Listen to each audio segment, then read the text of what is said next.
Can you give us an update on the trade negotiations with China, or perhaps Secretary Bessent? Yeah, I will, and I'm going to let Scott do that. But I think we're doing very well. I think we're getting along with China. China would like to have something. As of this moment, we'll be meeting in a couple of weeks. We'll be meeting in South Korea. You think myself. Will go forward? I think so. It looks like it's going forward. I think so. They want to meet. We like to meet. I have a very good relationship with President Xi, and we're going to see what happens. But, you know, for years we were taken advantage of by China very badly. We were losing hundreds of billions of dollars a year to China.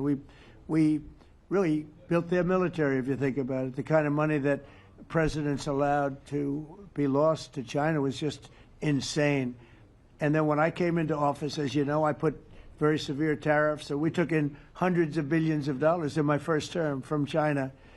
Biden let that go because it was so much. He let it continue, but he gave all sorts of exceptions. And by the time you looked at it, Scott, I would say it wasn't the same thing.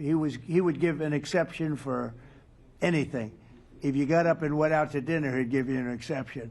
So it wasn't the same thing. But I put on very serious tariffs. So we took in hundreds of billions of dollars. And then I left office. The election was rigged. I left office, and that was the story.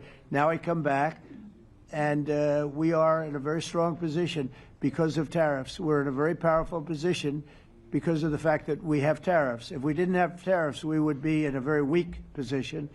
We would be in a weakened state. Tariffs, we've made hundreds of billions of dollars, not only from China, but from others. And China wants to talk, and we like talking to China. So we have a very good relationship, and we're going to be meeting in South Korea a couple of weeks. And I just got back from a long trip. I'm going on another long trip. And Scott, do you want to say a few words on that, please? Yes, sir. So the entire relationship stems from the great respect that the two leaders have for each other. China did a substantial, unprovoked escalation last week. We were unable to get in touch with them. Since then, it's been IMF World Bank Week. They have had working level people here who there have been meetings. The Vice Premier, who is my counterpart, and I will be speaking this evening at around 8:30, 9 o'clock. And then he and I and a delegation will meet in Malaysia probably a week from tomorrow to prepare for the two presidents to meet.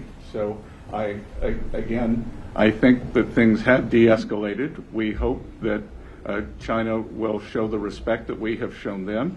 And I am confident that President Trump, because of his relationship with President Xi, will be able to get things back on a good course. Is the hope for that meeting with you and President Xi some kind of trade deal then? Or could be. More Look, I think we're in a very strong position. I think we're in a very strong position. We're getting, as you know, as of November 1st, I could move it up if I wanted, a 100% tariff over and above what we get now. So that would make it about 157%. And China doesn't want that, and they want to talk, and we're talking. And I think we'll make a deal that will be good for both. I think we will do something. But you have to understand, we never got anything from China. It was a one-way street. For many years, for decades, it was a one-way street. And they became rich because of the United States. And frankly, presidents that, let's be nice, they didn't know. They just didn't know. They didn't understand what was happening to them.